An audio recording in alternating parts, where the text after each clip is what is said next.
Artblog. Oh, Artblog. Artblog. Artblog. Artblog. Artblog. Artblog.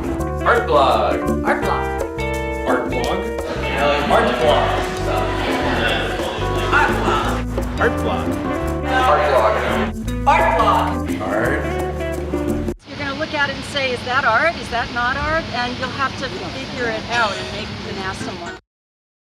Because it is one of the few blogs of any kind that is completely unironic. And it's so obvious that everyone who writes is just completely besotted with art and artists. It's just their obsession.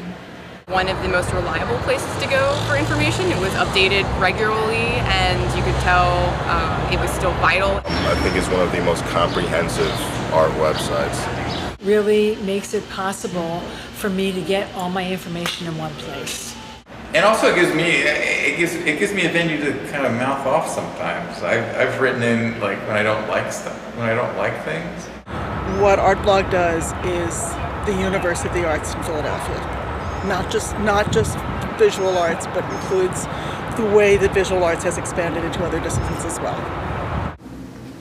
Almost like an archive of Philadelphia's history for 10 years, Philadelphia's art history for 10 years. Which it diversifies its authorship, and by so doing, that it's a moving target. You never really know what you're going to quite get from Artblog because it has so many different perspectives that feed into it.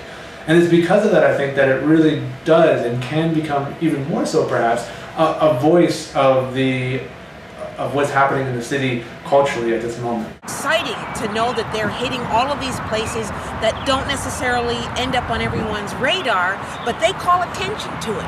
It's exciting.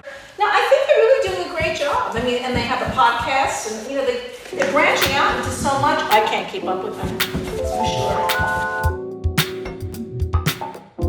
All of the artists and all of their friends show up, and so it's just a mad scene of a lot of people.